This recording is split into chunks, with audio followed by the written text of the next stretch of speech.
Good afternoon, everyone. Hope you all had a good lunch. It's amazing coming in when I come to India and the buffet lunch and the dinners and everything are just amazing. Top of, you can't get them anywhere else as you go around Asia. So I had to keep it light for myself, considering I've got a session now. But it's good to be here. I'm attending this conference for the first time, so I was very interested to see how the Agile community is going on in India. In my role at Miro, I look after Asia. So I'm based out of Singapore, and my team and I were based there to look after all the Asian countries that includes India, China, Korea, and Southeast Asia. And so as part of that, I'm going to present some research that Miro has done today, recently in the near past, and why we're seeing more and more innovation and the velocity behind it is the key driver for organizations to be ahead in the market and get more market share. Everybody wants to be innovative, but there's a question mark about can you be innovative, and if you are you being fast enough to innovate? And that's a topic that I speak to a lot of my customers who are definitely trying to get on that bandwagon. Aside from that, so I won't be speaking for the next 90 minutes, that's one thing for sure. We'll be probably going through all the research in the next 30 minutes, and then I have my colleague from Singapore, Ming, on the line. And she's going to help me run a workshop between all of you, and hopefully we'll get a few more people during this session around what are the innovation challenges in the organization. So we're trying to make it as interactive as possible, but clearly there are some material I will go through first and then we'll do the workshop. But before we get started, quick show of hands. Who has used Miro at their workplace? Oh, wow.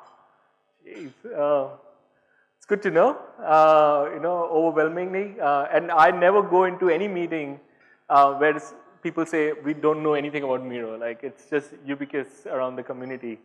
So it's good to see a lot of you using Miro. So I guess when we recently launched what we call our innovation workspace, and clearly this is the need of the hour for a lot of organizations in the market. So as we re-architect innovation for new product velocity, we just had to maybe take a step back and understand why innovation matters and why velocity in innovation matters. Okay, this should be working. It's not working. Right, cool, got it working. So for those who are car enthusiast like myself, this is one of the Chevy cars that was first launched in 1947 and very popular back then. A lot of people bought them in America, considering it was a Chevy there. And at the time, Chevy was one of the key leading innovative car makers, or at least that's what they thought they were. So let's take 7 years ahead, a step ahead, 7 years.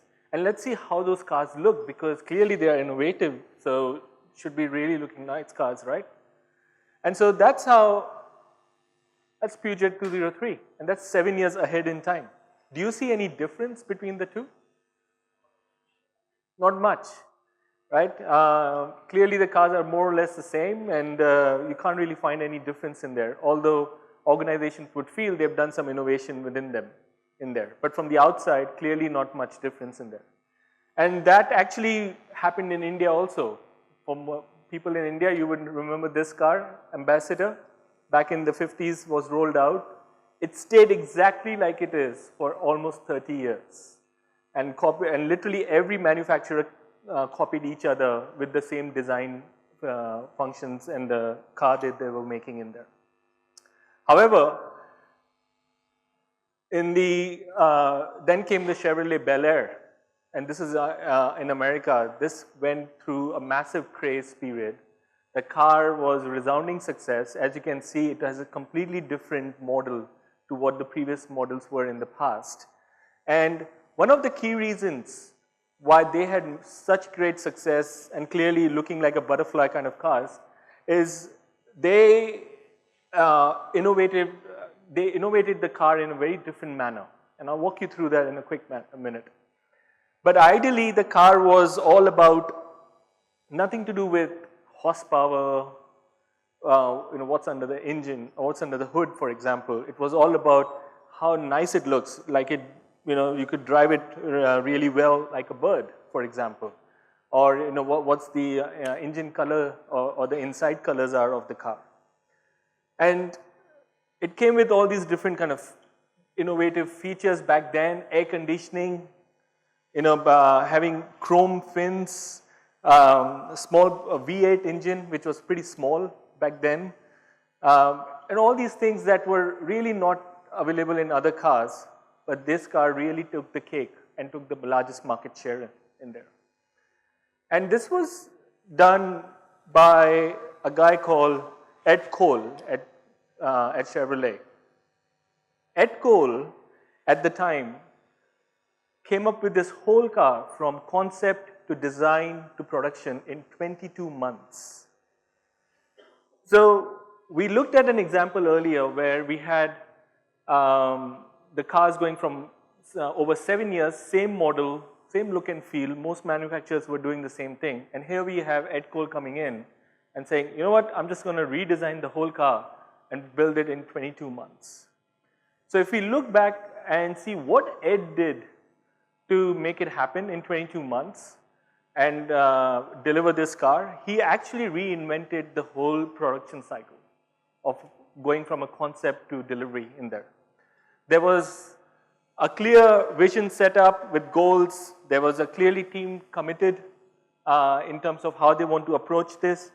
He put together a hand-picked cross-functional team as well as designed a complete parallel system of how people were reporting to each other. So very little hierarchy in the middle. And assigned, rapid prototyping for iterative design. Let's keep going, not stick with one design. And more importantly, he went outside of his team and got his suppliers also involved in the design process. So all the stakeholders were part of it in there.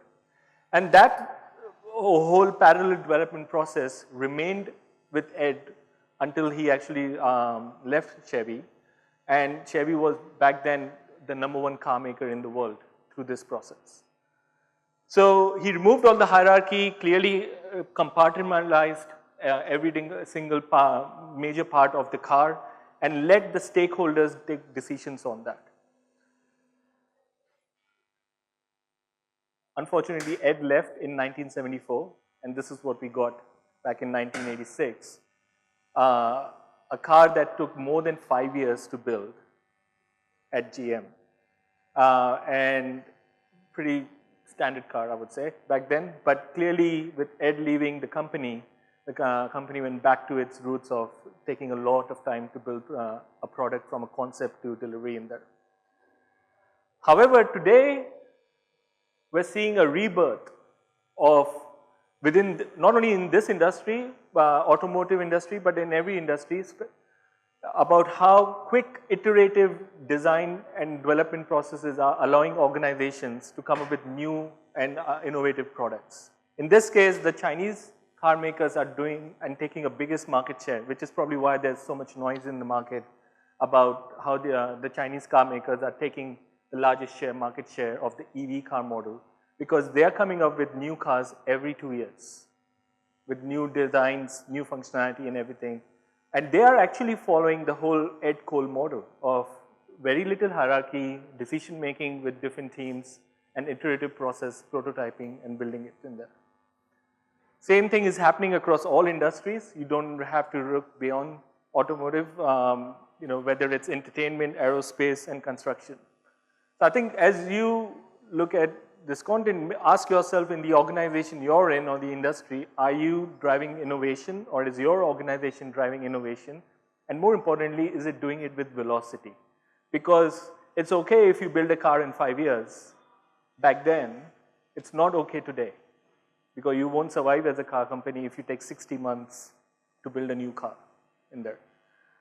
So now what I'm going to do is actually go through couple of things around what's the dynamic of the product development velocity, like what goes into it, and more importantly, what are the laggards not doing right, and what are the innovators who are having velocity doing right to make it happen for them. So what we did as part of our research that I'm going to share is we surveyed close to 17,000 information workers across the world and 5,000 innovation leaders, and came up with the summary that I'm sharing today. What we found is 94% of all the global leaders predict a company can survive just a decade or less if it fails to innovate. A decade goes by very quickly nowadays. We're already a 5th year into COVID going by. So there's a clear need of keeping innovation going in the company, otherwise you're losing it. What we also saw was most global leaders agree that the company would struggle, that the company that they are leading are actually struggling to translate strategy into new products and services. And so as I hear, and I was talking to a few people in this conference also, Agile's organization are giving up on it and all those things. I think the current environment requires Agile and innovation hand in hand more than ever, as organizations are trying to grapple with this whole innovation velocity that they're trying to make it happen. Only 6% of the CEOs said that they're satisfied with the organization's innovation performance. So I met a TV, I think I'll probably give the name away, India's largest set-top box vendor this morning. And even you would think in a world where we live in with OTP and all these different channels available on a phone, a set-top box has lost its meaning. But you should look at the innovation they're bringing through that set-top box that's helping them keep ahead of the curve and keep their millions of subscribers enrolled to them in there. However, not every company can say, which is probably what we're seeing from the research here. Which brings us to our research, what we did. So I've already gone through who we researched, in how many did we go around in product design, engineering, all these folks in all these countries, Australia, France, Germany. And we only asked them 3 questions. What is the impact of innovation velocity on outcomes? What do the faster innovators have in common that they believe? And what are the key levers to increase product development velocity while improving innovation outcomes? Very 3 basic questions, but very deeper into the meaning. And we asked them to rank the top barriers to innovation in the organization around these 10 factors. So factors including decision-making process. I'm sure everybody would agree that could be one of the key barriers. Or things like not enough experimentation. Are we just following a tunnel vision and just doing one thing what we are told to do? So these were 10 factors that they were asked to rank based on what they think their organization is struggling to innovate and innovate with velocity. What we found out is a clear indication that lack of speed and efficiency was a top barrier to innovation. So again, going back to the car example, it's okay if you build a car in 5 years, but not in an industry which is moving every 2 years. So you need, having speed and efficiency is driving innovation. Now, of course, things like challenges with cross-functional collaboration. There are all these silos between teams that is causing this cross-collaboration not to happen. And we see this every day in our organization, right? And it's getting more and more worse as teams are becoming more hybrid. Somebody's working from the office, somebody's at home, somebody's in another country altogether. How do you drive that cross-collaboration? And again, driving with speed in there. We saw this as a key indicator of lack of speed, very prominent in all the countries that we did research. So it wasn't like only Germany was saying, oh, 92% that speed is the factor and others were on this side. Everybody said lack of speed and efficiency was the key reason of innovation. And so why is it important for an organization to have a quick pace, clearly the revenue hits the mark here. It's to respond effectively to market shifts and to stay ahead of the competition. So, question 1, are you innovating? Question 2, are you innovating with speed? Question 3, if you're not innovating with speed, how is that impacting you? It's going to impact you with your competition taking the slice and the market share going down in there. And so here's a funny other thing. We cross-related our study with a study that MIT did recently around the innovators, the organizations that are leading with innovation. And what we found was in that MIT study is that the time to market, if it's fast or slow, or whether the percent of revenue from innovation, like how much more revenue do we get from the new products as part of the overall revenue that the company was making in there. The companies that were fast and innovative, definitely almost 1 out of 3 were there out of the 721, and you could see the other numbers there. But the next slide is very interesting. You would imagine that fast and incremental should still be very, come out with a very positive outcome, meaning they should be able to get market share, they should be able to be ahead of their competition. However, that wasn't the case. So even if you're fast to the market, but you're not iterating in your innovation, you're not coming up with new products and new innovation, you will still have a lower revenue growth compared to somebody who's very fast and innovative, coming up with new ideas, new iterations of your products and services. So it kind of begs the question then, what's the difference? What's the difference between the slow innovators and the fast innovators? And in every industry, you have these two camps. And so we looked at what sets them apart. These were some of the areas we focused on, whether it was culture, process, strategy, ways of working. Ways of working is becoming a big topic in every industry that I'm speaking to. Every organization wants to make sure that their employees are in tune with that. And what we found is that there are 4 core strengths of high velocity innovators. Now that's my next chapter of how I'll share with you based on the research. So these were the 8 dimensions that, if you remember, we looked at from an innovation effectiveness. These are the 8 areas that whether you're a slow innovator or a fast innovator in there, right? Our research revealed that slow and fast, they were equivalent on half of the dimensions. So of these 8, whether you're a slow innovator or a fast innovator, 4 of these behaviors are common across everybody, irrespective of that. So let's look at which ones are there.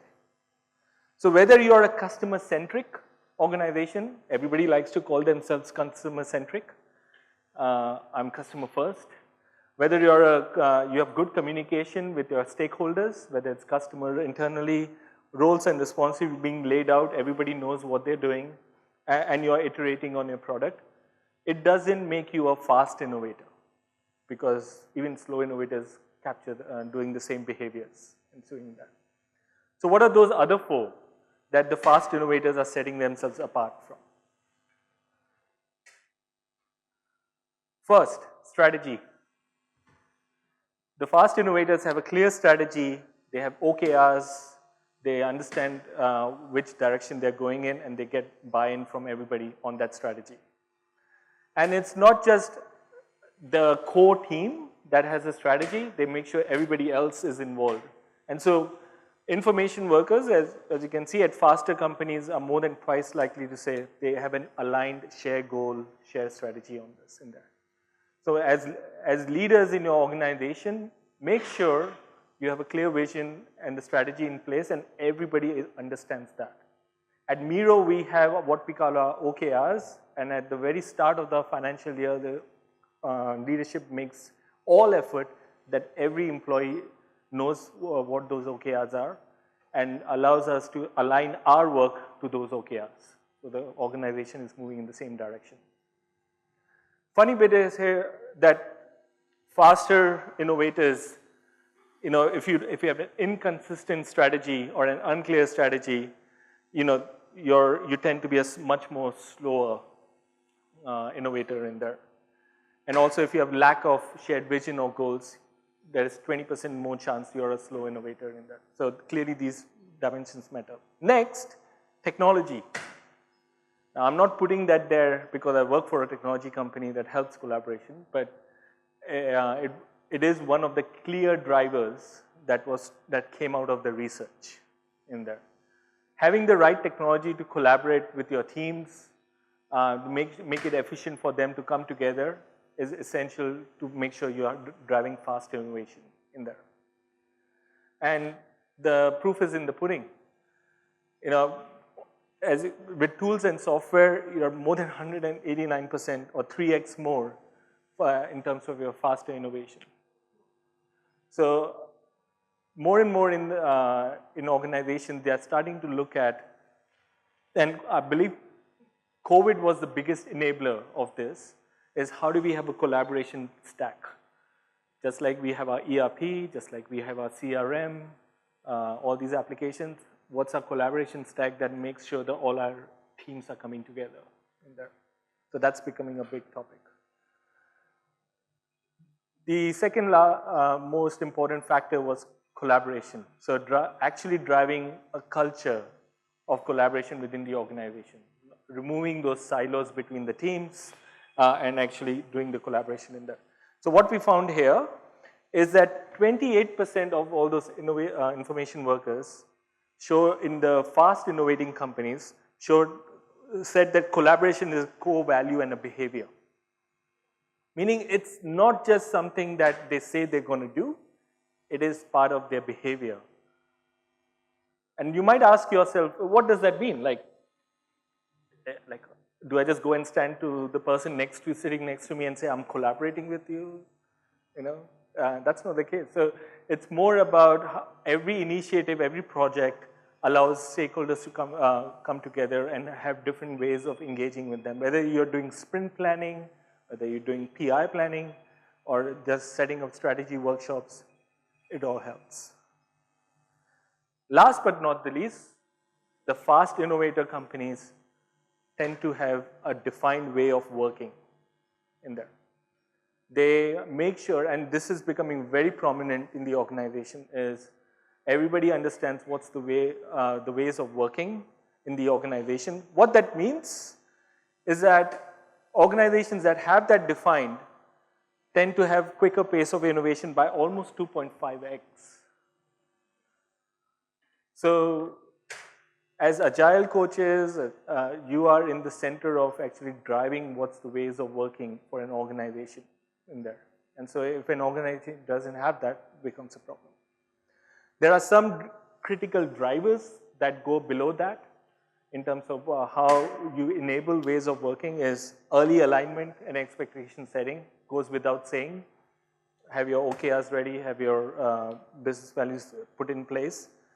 Comprehensive and timely launches tend to take place faster, as well as goal setting and milestones. So clearly some key drivers are achieved when you actually have ways of working in place. This was something that really took me by surprise, that slow innovators are 3x more likely to say their ways of working make it harder to achieve innovation velocity. So it's one thing to just have a description of, okay, this is how the teams are going to work, the organization is work, but make sure you validate that with the people that are actually going to go through that. Because even slow innovators have ways of working, but if it's not really making it easy to collaborate and to work between teams, it's going to slow down the process in there. So we would all love a silver bullet to fix this. Unfortunately, there is none. Changing ways of working is hard, and there is no silver bullet clearly in there.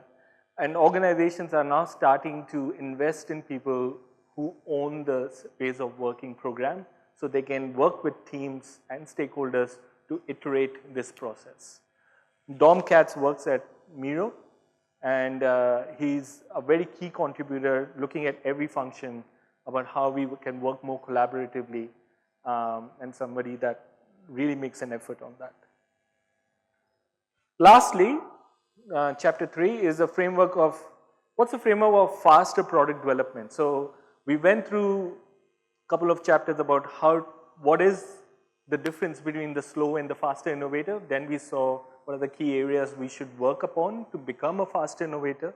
But then once you become one, what's that framework? And I would like to share it from a point of view of Miro.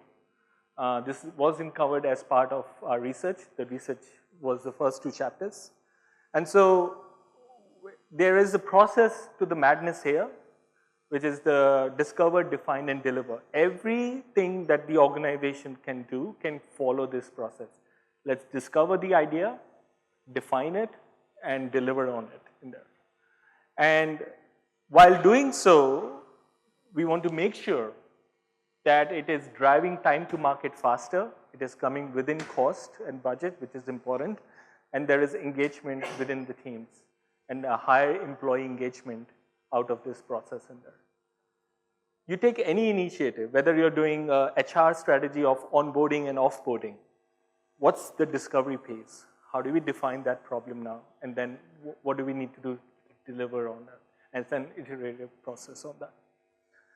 The fundamentals that go behind all these value drivers is, of course, strategy, where are we going?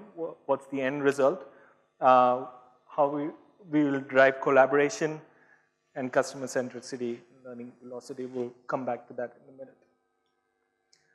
The best practices, if I may share from Miro's point of view, to drive such a development process for innovation velocity is empowering teams, optimizing your delivery first, so meaning make sure that you have the not only discovery of the requirement done, but also delivery is put in place. Focus on the velocity. The faster we iterate, the better. And of course, innovate with tools and technology. Have the right tools, technology to drive collaboration, to drive strategy that results into faster time to market and more engagement between employees in there. So what great looks like in the automotive industry. We started with that, we're going to end it with that.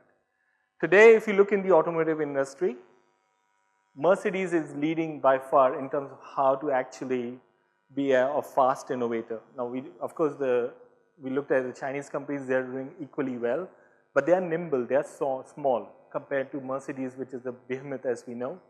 But they have absolutely digitized their entire product development, product life cycle. They have invested in digital prototyping, meaning for every single thing they're building here, they're also doing a twin prototyping, making sure they're iterating through their process. And they have created a cross-functional agile teams to drive sustainability in there. So they are definitely leading in this industry, and hopefully we get this concept car on the road someday. Maybe not in Bangalore, but everywhere else. I think the roads here are. Anyway, that was my final slide. Thank you for listening to me. Like I said, the next part of this, this session is now actually an interactive workshop between you all. And for that, I will get Ming, my colleague, to share the screen. So we'll do an exercise here. Okay.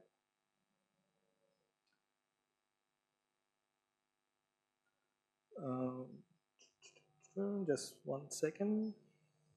I hope everybody has their phones. There you go. So you can. Yep, I can hear you. Yeah, I think you need to share the board. Share your screen with the board on it. Yep, I'm doing that now. Yeah. Okay, cool. All right, I'm going to follow you.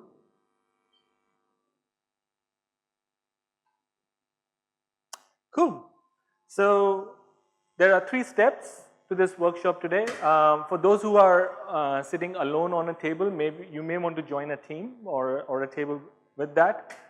So I want you all to take out your phones, form teams, 2 or 3 teams or 4 teams. I'll leave that up to you. But let's scan this QR code here that we have, and through that QR code, submit based on your experience. What are the key challenges that is becoming a roadblock for driving innovation in your organization? In there.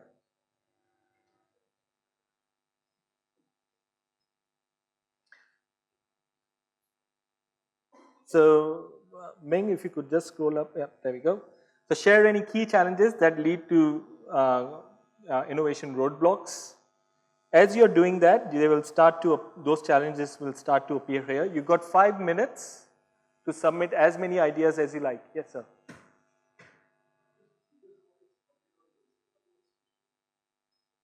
Sorry, I can't hear you. Yep. The area of concern from us. Oh, yeah, yeah, yeah. Yeah, that's the new concept model they're working on. They haven't delivered it yet, but that was just an example of how they are not looking at the car from what the car is today. They're innovating and iterating to a futuristic car such as this.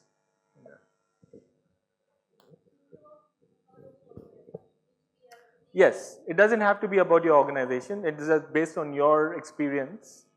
Um, what are the?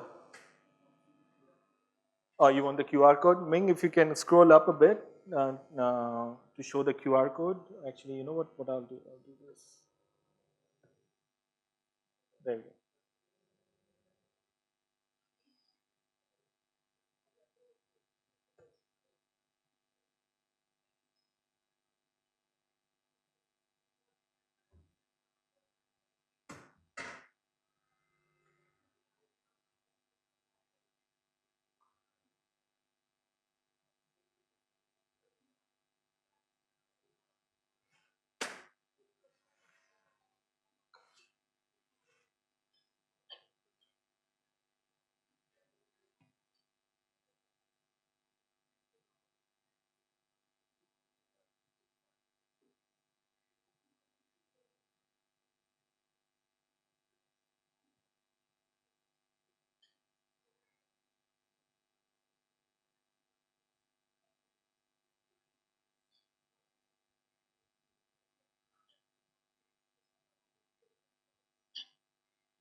Okay, we're getting some.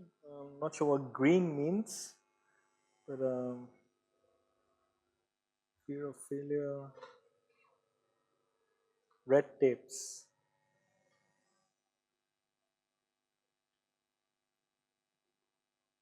no budget for R&D. Okay,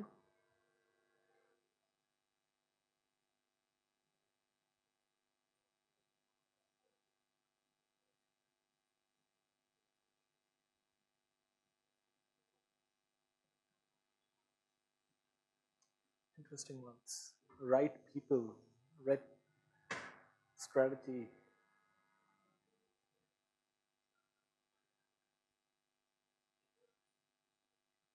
Sorry. Okay, try again.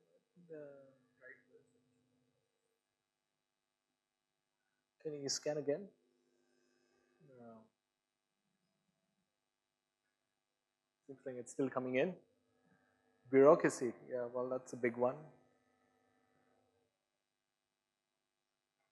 So, as part of this exercise, we're going to discover not only what are the challenges, but also how do we overcome a couple of those challenges.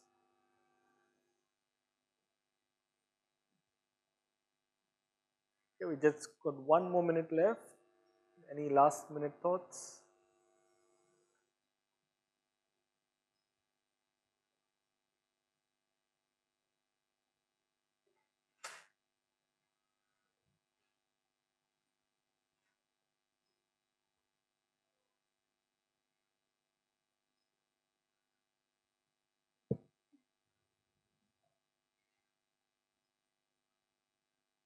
Okay, I still see people typing.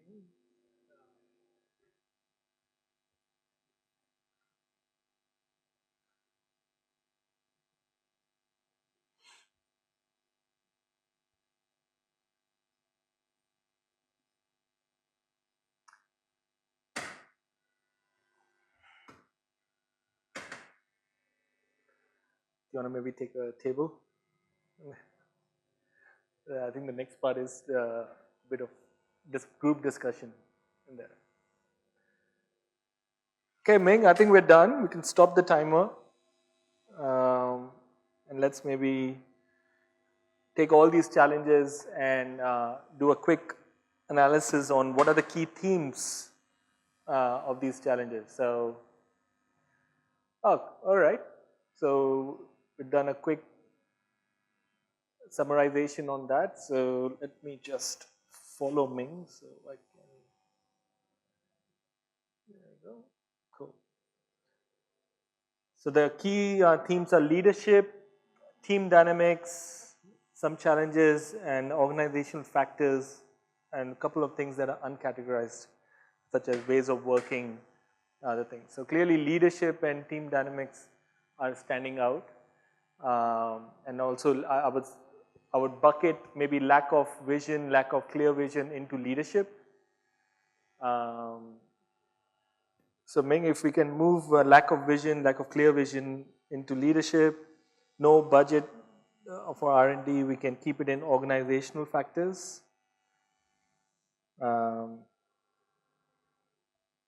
And lack of collaboration would be under team dynamics. Yep. Lack of vision, budget in a hierarchy. Fear of failure, interesting, I would rather put this in team dynamics here. Cool, so quick, I guess the next step now is based on these themes of what are the challenges to drive innovation. What do you think, what are the top 2 challenges we should focus on? Should it be leadership, team dynamics, organizational factors? I guess between those 3, which are the top 2 we would like to more deep dive into? So these 2, leadership and team dynamics. Okay, wonderful. So let's do that. So that's the next step. So what we'll do now is we'll go to step 3, and I would ask the teams, maybe a group of 4 or 5, to kind of come together in terms of, we move to the first challenge. There we go. So the first discussion point would be around leadership challenges. What do you think the 3 learnings and ideas on leadership challenges can an organization do to overcome this challenge? Right, so we have a challenge, which is leadership being not clear about strategy and all those other things. What 3 ideas would you suggest? Between the team, have a discussion, and then use the QR code to populate those 3 ideas on the board. So we'll first start with the leadership challenges. Right, we'll give this 15 minutes to allow you to have enough discussion on the table, and then post it on the board through the QR code in there. Okay. Do you want to play some music, Ming?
So we got two, or maybe more.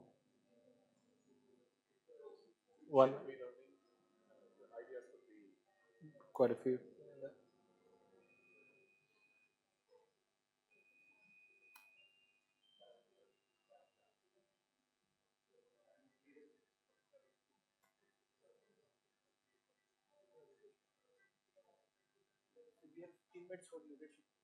Yes, just for leadership. Make sure they appear on the top once you consolidate your thoughts on it. Yeah.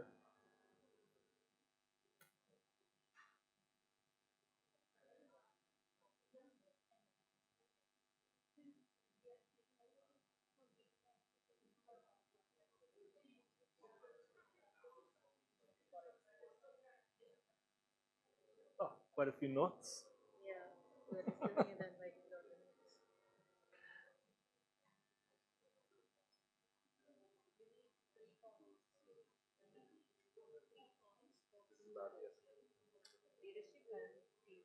But right now we're just focused on leadership. Yes.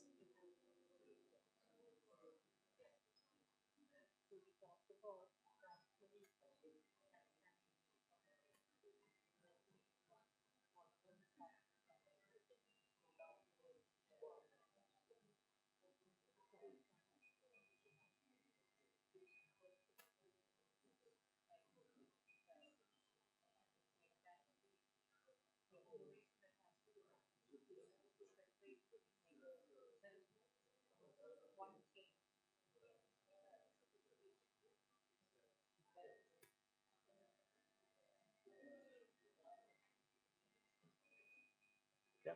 Make sure you scan the QR and put it up there.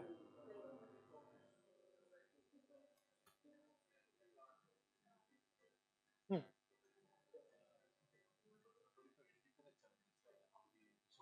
Correct. Yes. To overcome the challenges around leadership, where you've got lack of clear vision, no common alignment. Like, how do we overcome those challenges?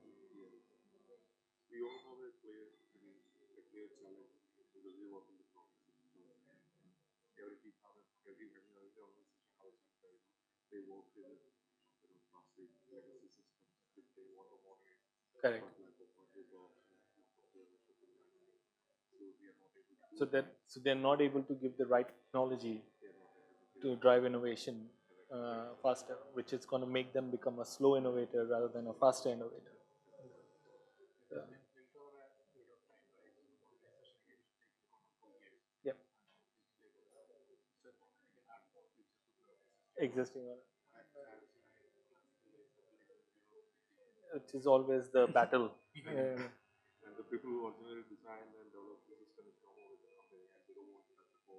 Yep. So, so then they should think about doing small bits of it rather than doing a full transformation in there. Um, so yeah, I mean that could be an idea. Yeah.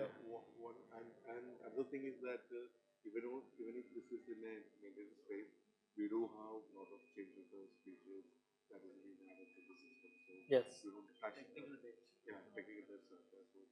still working on the system. Yep. So one option what we have brought is we can engage them on the external on the tomorrow is this Correct. doing internet with the help of a separate team with the setup. Okay. So that could be. Existing team will still work on Yes. CRs Yes. at the same time. And You build another team that's trying to migrate or create new. So that's a good idea to put up on the board. Yes. Yeah, fresh. Good points. So yeah, just make sure you scan the QR code and put it up there. But maybe I think the ideas are more technical. But then how do you let leadership buy in into that? Yes. No, but you've got to present a business case. How that's going to impact the organization from not becoming a fast innovator, and that's going to make the competitors eat the market share. The revenue becomes slower. Yeah. Correct. Some of our QPRs, quarterly performance reports, breaks the techniques below. That means graduate reputation is on this. Mm-hmm. It is below our reputation in state. So we found multiple times that it's a state. No, but I mean, forget about your organization. If you had a magic wand, like what would be those three things you would tell the leadership to change? So let's put it up there.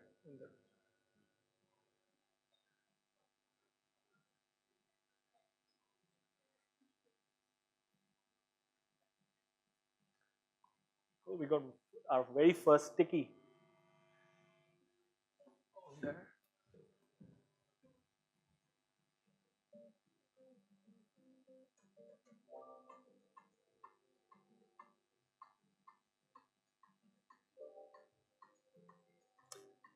So I might just change this from 1 to 3.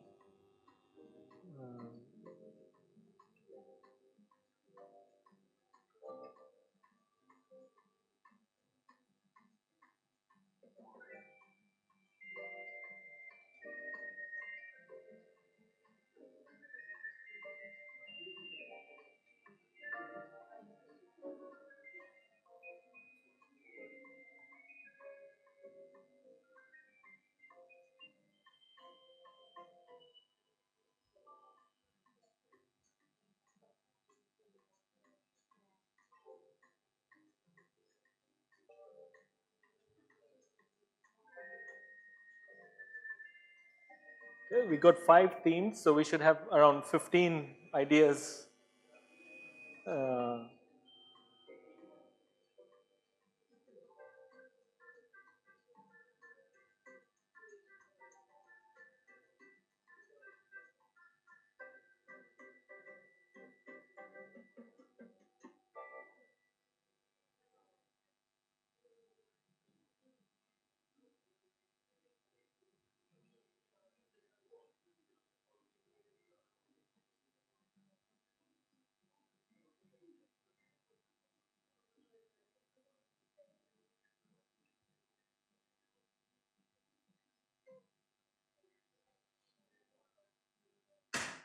So are these the top 3 yours?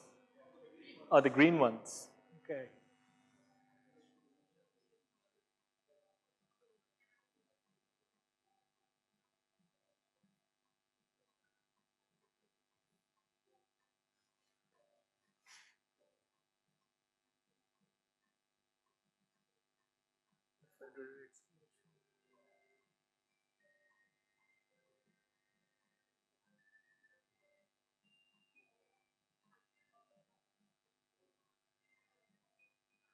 That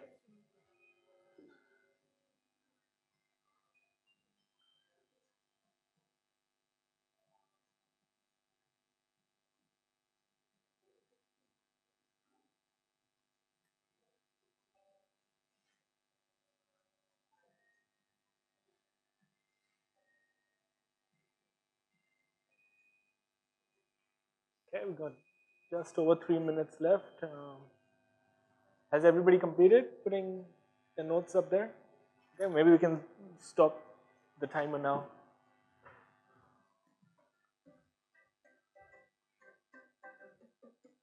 Cool. Ming, we will stop the timer, considering everybody's done it. Why don't you summarize this for us? Let's see. So for the topic 1, which was around leadership challenges, the 3 themes are more on unified vision and mission based on all the stickies that you provided. A leadership engagement and example. So leaders might lead by example. Yep, that's definitely true. And a structured innovation framework. That's absolutely required also. So I think based on all the feedback you all provided, those are the kind of 3 themes. Do you all agree, or is there anything missing here that we should add to it? So having a vision and mission, a framework, and also the leaders leading by example in there. I guess that's where we're summarizing this discussion around leadership challenges. Awesome. All right, well, we'll keep moving. So now to the next one. Again, this is more around the challenge of team dynamics. So we'll just bring that team dynamics onto challenge number 2. And very similar to what we did for the first challenge. I'll give you 15 minutes. Please speak among yourselves and come up with 3 ideas or learnings that your organization or your leadership could adopt in terms of overcoming this challenge to become a fast innovator in there. Zoom in. Yep. So, okay, let me.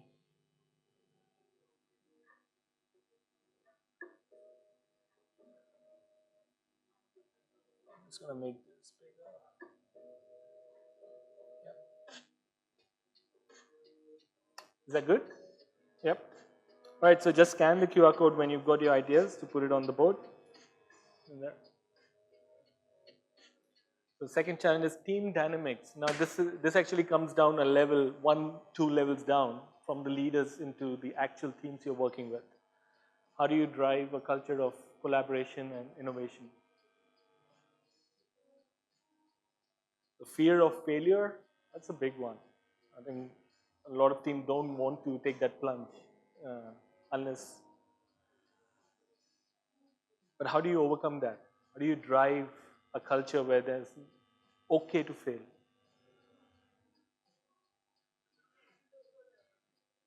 Sorry?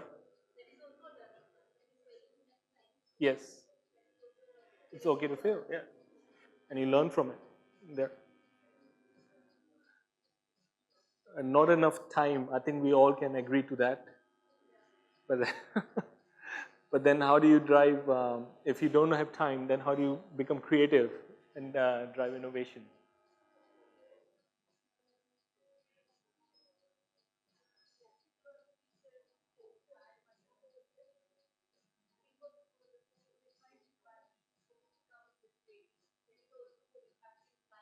Yep.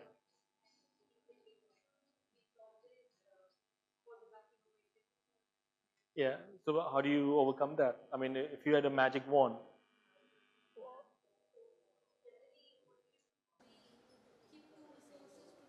Innovation or learn something parallelly with the work. So next sprint, it will go to other that goal to other members. So they'll keep the chain hand in hand like a relay. And if some major work is coming, there will be a balance on the delivery. But if they get time in between, they'll come together and work on the innovation or any product. So going back to how Google does it, like they allow their employees to spend some time every week on some innovative project that they are working on. Maybe that's a culture kind of thing to drive a culture. Oops.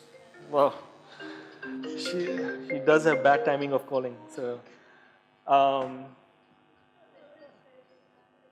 Yeah, chat application or simple, but now they use with the messenger and many other correct.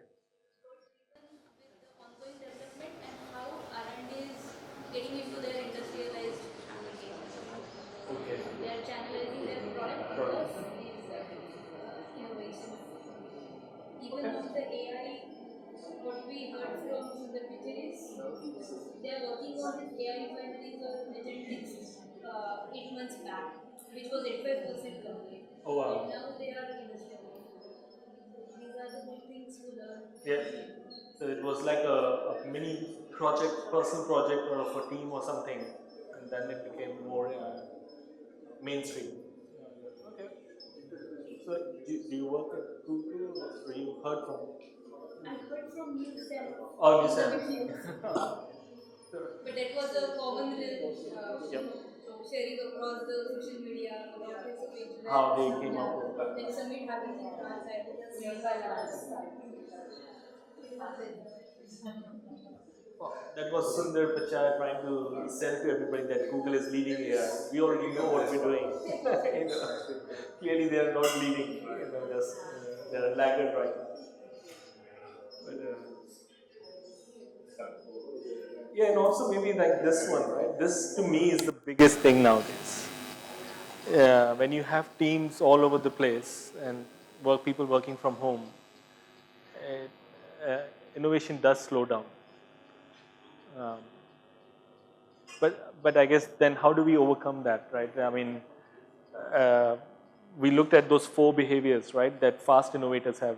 You got ways of working. You got technology in number three. You got strategy at number four, and I don't remember what was number two. Uh, huh? Uh, yep. Collaboration. That was the second one. Sorry. Yes. So first one was ways of working, collaboration, technology, and strategy in there. So having that culture of collaboration in the organization, even if the teams are on site, offshore, maybe off or not off site, but like online collaboration that is supplemented by technology. And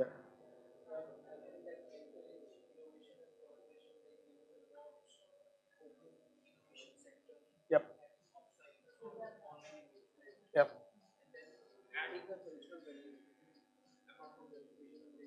correct. Yeah, those are good points. Yeah, absolutely. I mean, I see a lot of organizations.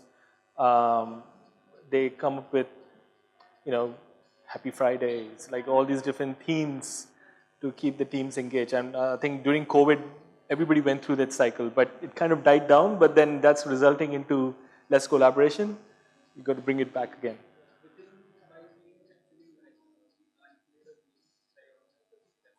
Yeah, correct.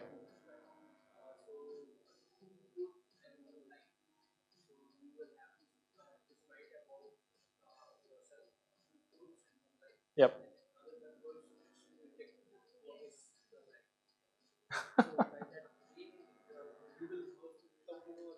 Other person, absolutely.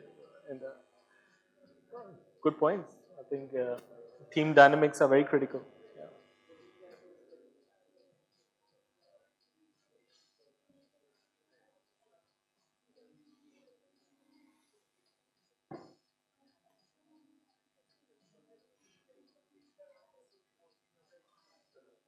Off the record. Off the record. This does it speak with Azure? Absolutely. Yes, that's Azure DevOps and Jira are the two biggest integrations. Jira, Yeah, Azure DevOps. Also. because in my earlier line of business, I was using Miro integration with Jira. Hmm. But in my current line of business, we are using Azure. Mm-hmm. Yeah. Azure with IOB. Yeah. But that time also I was a fan of Azure. But now in this we are using IOB. Yeah. So you can connect. It is so. What is summary? It is a feature now. The new feature. Yeah, these are all AI features. AI features. Um, summarize sentiment and build that whole document. You know, you run a brainstorming session. what happens is you tell people, can you please summarize this in an email or document? Now just click a button, does it? Or it can build a prototype, or it can build a user flow. And you don't even have to prompt it, because you just, like what Ming did, she just selected all the stickies. So that's the prompt to the AI. Okay, the boundary is the prompt. Yes. And so you don't have to type saying take all these data and summarize them. So the canvas is the prompt. In there. So you can.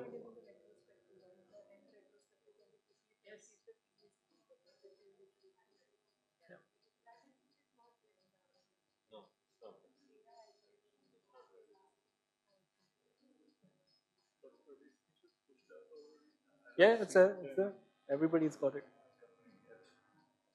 Well, the feature is there in terms of AI credits. How many, which version you're in. If you're on a free version, then you don't have any of AI. But if you're on a starter or a business plan, you might have few credits. But if you're on enterprise, then it's unlimited in there. So the feature is already there.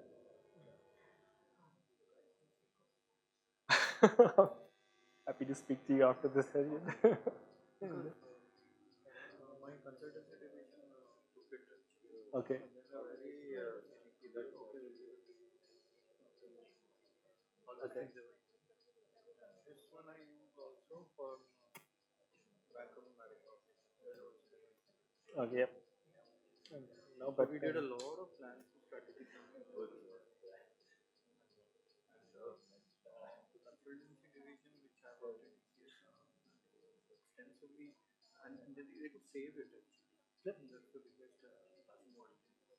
Saved it and to use it in future. And we were even using for celebrations, people leading out, giving facilitations, correct. appreciations, and all, and making of farewell board or something. Those things A lot of use cases. and to build out an idea for global teams. Different time zone was very good. Yep. And I could use it very nicely. I had collaborated in a lot of points and got some innovative ideas to work on. So you're in the consulting team? Yeah, at I'm in the TCS. consulting. Where are you based? I'm based in Bangalore. Bangalore. I work for various clients, SUBFS, Okay. insurance and banking. On behalf of TCS? Yes, obviously. And then, yeah, some clients don't have this, some have it, some is something else. Like, for example, Wells Fargo, they did not have this. Okay, but then they have a very expensive tool like Agile.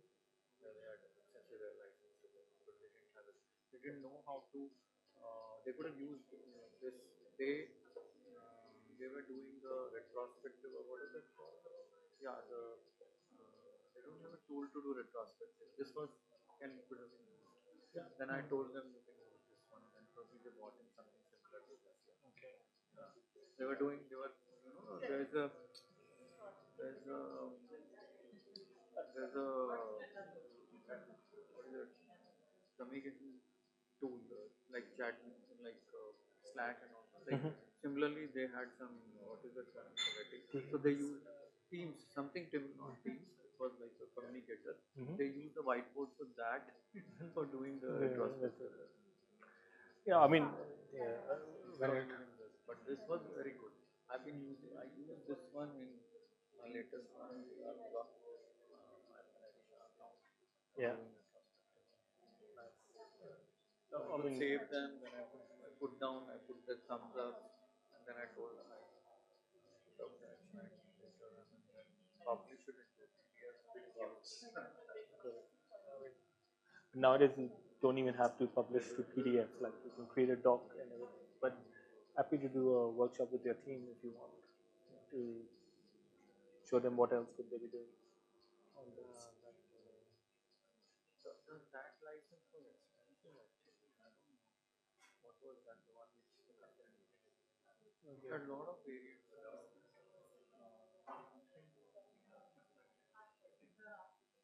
That's okay. We can continue with discussion.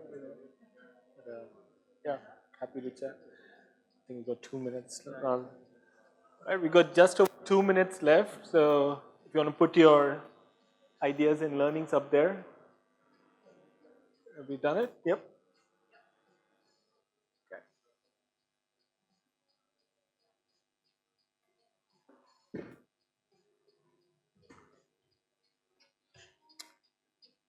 Okay, Ming, maybe we can stop the timer now.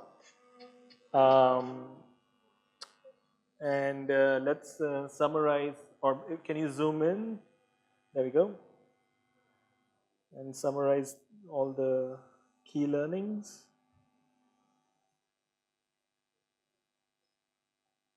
All right, so let's see, what do we have here?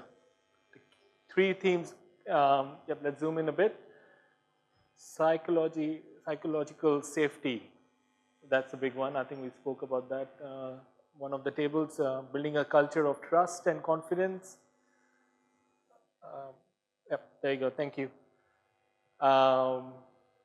Where employees feel safe to express ideas and take risks. Yes. Agile collaboration. Yep. Adopting agile methodologies are definitely required. And providing necessary tools and platforms. Innovation driven metrics. That's an interesting one. Aligning performance metrics with innovation goals is essential to promote a culture of creativity and experimentation. Anybody wants to expand on this? Like, how does one go about doing that? Where you try performance metrics with innovation goals? Which, I mean, any team that came up with this, maybe you want to expand on this, like how do you see this happening?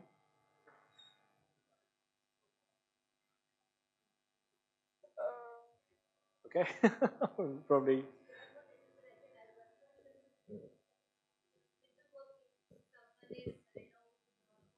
Experimenting on new technologies or on new areas, Mhm. they can do a POC, and product team or business team can validate it whether it is really essential or useful or not.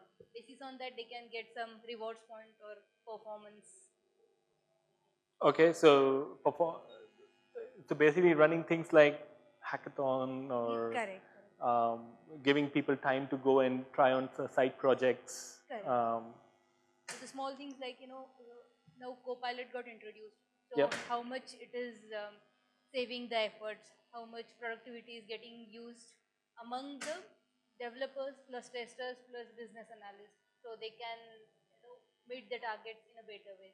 Correct. And basis on that, maybe team can get some performance rewards or individual can get it. So that is the Absolutely. encouragement. Okay, interesting one. That I think that's been there in most organizations. It's just hasn't come to the surface. It's been very loosely done, I would say. But no, good. So thank you all for participating in this. Hopefully you could take some learnings from this. I think so that kind of concludes our workshop for today. But before we all go for a break, I would love some feedback about how you felt this session went today. If I should be allowed by Miro to do this again. I don't think that's an issue. Just scan the QR code and please provide us some feedback. And thank you very much for spending your time with us today. And happy to share this research. I think we've already done that. All the slides are available online for people to go and download, right? Yeah, so all that research material is available there. Yeah. Cool. And thank you very much, Ming, for staying back in Singapore and helping me run this session. And, cool. Oh yeah, sorry.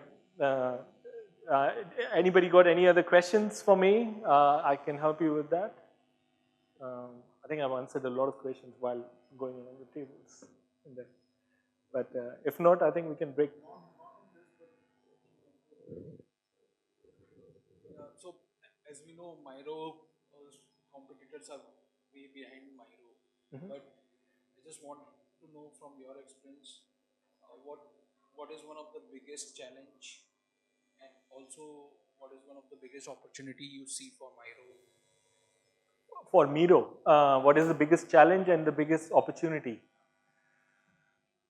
That's a good question. I think when you have a product that's being used by 90 million users, the challenge and the opportunity is the same, is to how do we keep them engaged and keep using the platform, keep getting the value out of it. So the team is very focused on driving a lot of innovation in the platform, and you see this coming every month. And that also kind of creates a potential challenge for us to kind of make sure that we are on the ball with everything that's happening in the industry in there. So our CEO keeps saying that it's always a startup mode for us. We are 1,600 people as an organization, but still it's a startup mode in there. So, and I think that's helped the company being so innovative in its field, and the proof is in the pudding in terms of users using it. Cool. Sorry, you have a question?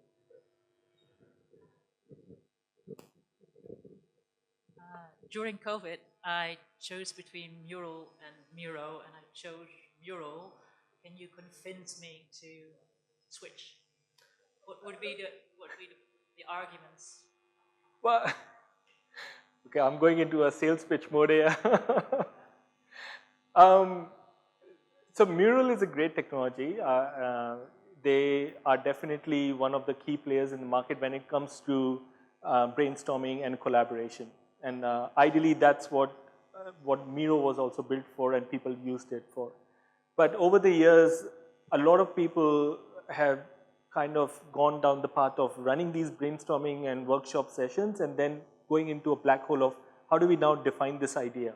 How do we take it forward from this pre-delivery phase to our delivery phase? And that's where silos come in between the teams.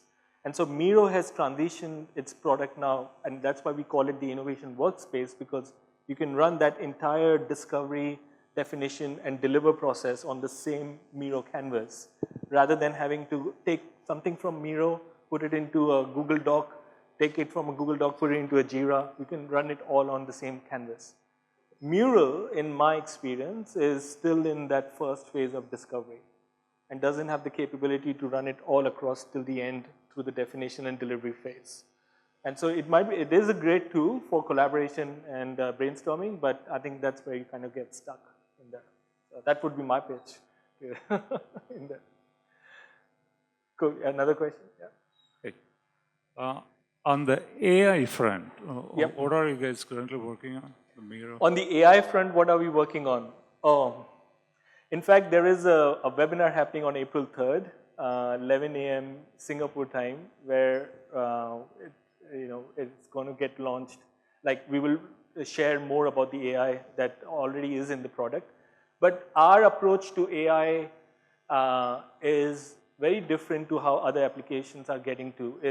We are not providing you a chatbot on the side to say, prompt the chat AI to say what's happening on the board.